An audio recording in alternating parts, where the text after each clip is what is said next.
Shalom, selamat pagi. Sate pagi hari ini bertemakan Gereja Armenia, Riwayatmu Itu, karya Pendeta Dr. Andar Ismail dari seri Selamat Bercinta, terbitan BPK Gunung Mulia.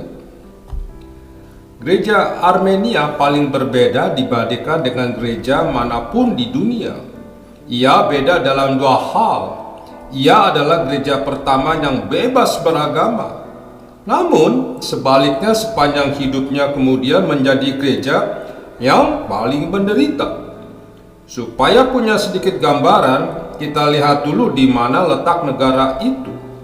Armenia terletak di wilayah Kaukasus antara Laut Hitam dan Laut Kaspia. Berbeda dengan Armenia yang dulu luas, kini ia adalah negara kecil yang terjepit di antara Turki, Iran, Azerbaijan, Nagorno-Karabakh, dan Georgia. Di sebelah utara ia dekat dengan Rusia. Secara geografis ia termasuk Asia, namun secara demografis termasuk Eropa. Wajah kebanyakan orang Armenia merupakan percampuran antara wajah Eropa dan Timur Tengah. Benih-benih Injil sudah ditanam di Armenia sejak abad pertama oleh Rasul Tadeus dan Rasul Bartolomeus. Akan tetapi benih-benih itu baru tumbuh sekitar 200 tahun kemudian berkat peran Gregorius, filsuf pendidikan agama Kristen dewasa. Ia mempunyai percakapan menjelaskan berita Injil secara ampuh sesuai golongan usia naradidik. Oleh karena kecakapan itu, ia dijuluki Georgius si penjelas atau si penerang. Cara Gregorius menjelaskan Injil menarik perhatian Raja Tridiltates ketiga. Lalu raja minta dibaptis dan pada tahun 301 raja membuat maklumat bahwa di seluruh kerajaan Armenia orang Kristen diberi kebebasan beragama. Dengan demikian Armenia menjadi negara pertama yang mengakui hak hidup gereja. Kebebasan beragama itu dimanfaatkan oleh Gregorius untuk mendidik warga gereja.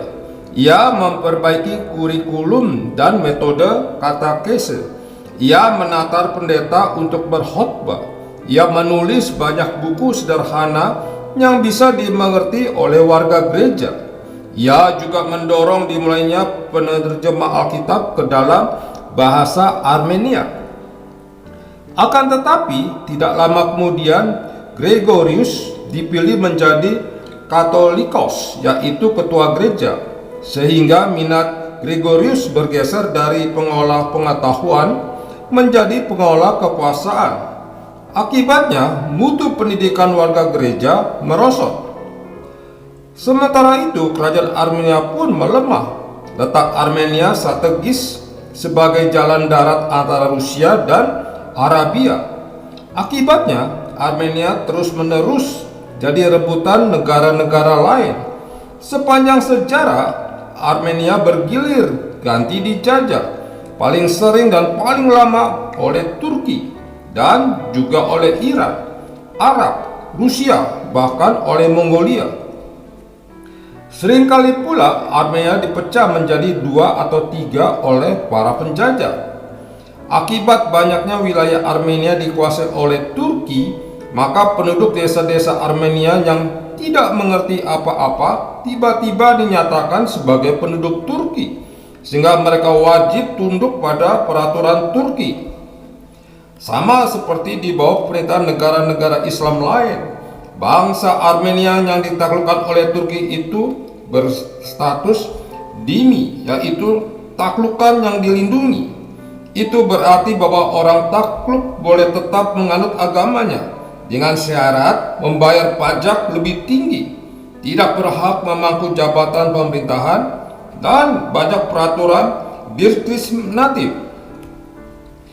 Pajak khususnya harus dibayar orang taklukan disebut jizya, artinya pajak kepala, yaitu pajak supaya kepala jangan dipenggal, sebab semua orang yang taklukkan wajib menganut agama Islam.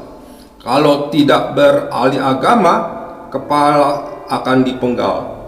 Meskipun wajib pajak jizya, selama berabad-abad orang Kristen Armenia hidup rukun dengan orang Muslim. Di tingkat akar rumput, rakyat hidup rukun dengan teman dan tetangga tanpa mempersoalkan apa agama atau etnik mereka. Kerukunan itu justru terganggu akibat ulah penguasa. Itu terjadi misalnya pada masa Sultan Abdul Hamid II.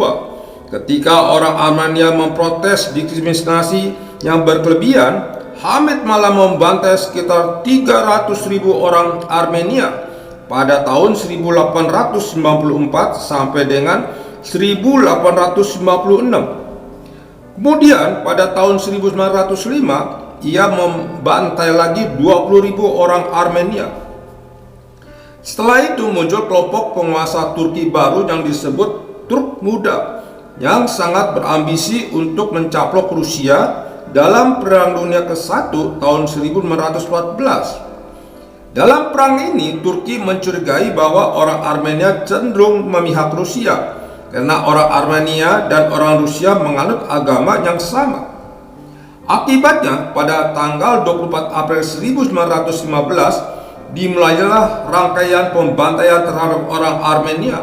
Ribuan cendekiawan Armenia dibunuh, perempuan Armenia diperkosa, dan ratusan ribu penduduk Armenia diusir dan digiring berjalan kaki berminggu-minggu menuju gurun di Suriah.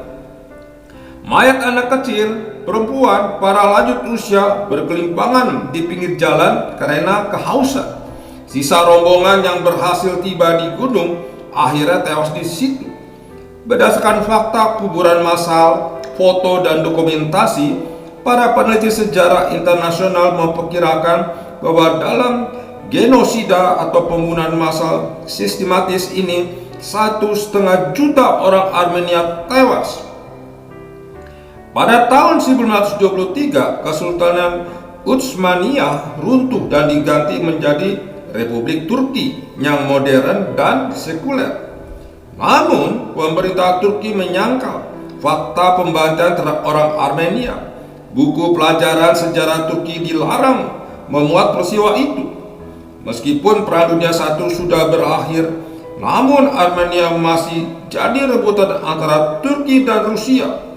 Armenia berusaha memperjuangkan kemerdekaan dan pernah memproklamasikan kemerdekaan pada tahun 1918. Namun cepat ditumpas.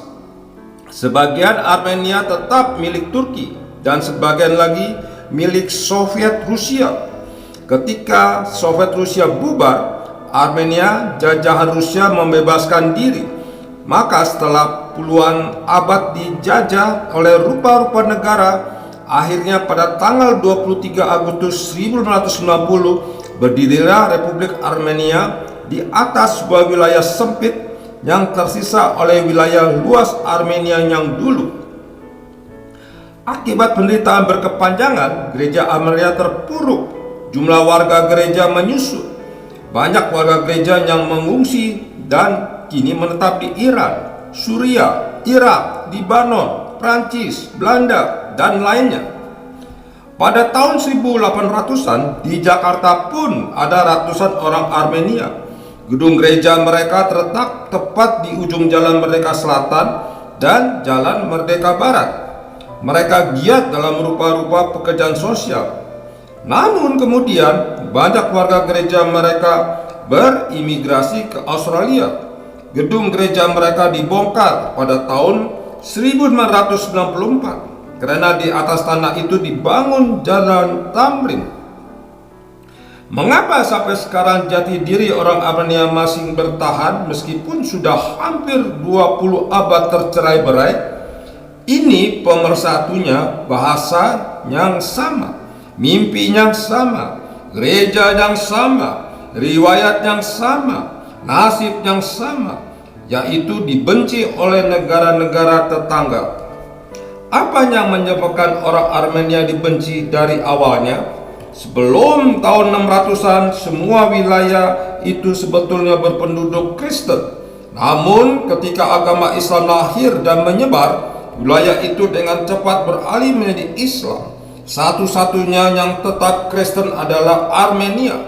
Akibatnya, Armenia dianggap berbeda sehingga dibenci. Dibenci tanpa bersalah apa-apa selain karena berbeda tentu merupakan penderitaan. Para rasul kenyang dengan penderitaan itu. Sehari sebelum disalibkan, dalam rangka perpisahan dengan para rasul, Yesus mengingatkan, "Jikalau dunia membenci kamu, ingatlah bahwa ia telah lebih dahulu membenci aku daripada kamu." Yohanes pasal 15 ayat 18. Selama 2 minggu saya pernah sekamar dengan seorang pendeta Armenia. Tiap malam ia bercerita, katanya, dari jendela rumah di Yerevan saya bisa melihat gunung Arafat menjulang tinggi dan megah. Puncaknya sepanjang tahun diselimuti salju abadi. Ada rasa bangga, tetapi juga sedih bahwa gunung itu sekarang milik Turki. Pendeta Armenia itu juga bertutur, jika beruang dari Rusia, serigala dari Turki, dan singa dari Iran saling cengkram di kandang rusa di Armenia, siapa yang terkapar berlumuran darah kalau bukan rusa itu? Sekarang Anda tahu, kamilah rusa itu. Soal gereja, pendeta Armenia itu berkata, gereja kami berhulu sama dengan gereja Suria, Mesir, dan Ethiopia yang sejak tahun 400-an berteologi monofisit. Berbeda dengan gereja-gereja Anda yang duofisit. Pendeta Armenia itu juga berkisah, tiap tanggal 24 April gereja Armenia beribadah mengenang korban pembantaian. Kami tidak mendendam, tetapi kami menuntut agar pemerintah Turki mau mengakui kenyataan sejarah bahwa penguasa Turki pada tahun 1915 telah mengatur genosida yang menewaskan 1,5 juta orang Armenia. Kami mau merekonsiliasi, namun rekonsiliasi baru bisa terjadi jika pembuatan salah sudah diakui oleh pihak yang melakukan kesalahan itu. Begitulah tiap malam saya termangu-mangu mendengarkan sebuah riwayat. Gereja Armenia, riwayatmu itu bagaikan bengawan mengalir sedari dulu, dicengkram musim hujan, dicengkram musim kemarau, mengalir dari hulu dengan lagu yang pilu. Air matamu meluap sampai jauh, akhirnya ke laut Armenia. Riwayatmu itu sedari dulu. Amin. Mari kita berdoa. Bapa Surgawi, pada pagi hari ini kami menghayati perjuangan daripada rakyat Armenia yang telah menderita untuk Kristus. Biarlah mereka tetap setia kepada Tuhan. Amin. Come thou Almighty King, help us to sing. Come thou Almighty King, help us thy name to sing. Help us to praise, Brother of glorious, o'er all victorious, come and reign over us, Ancient of Days. Come, Holy Comforter, thy sacred witness bear in this glad Almighty art. Rule thou in my heart, and ne'er from us depart, Spirit of power. Thou art the mighty one. On earth thy will be done. From shore to shore, thy sovereign majesty may we in glory seen, and to eternity love and adore, and to eternity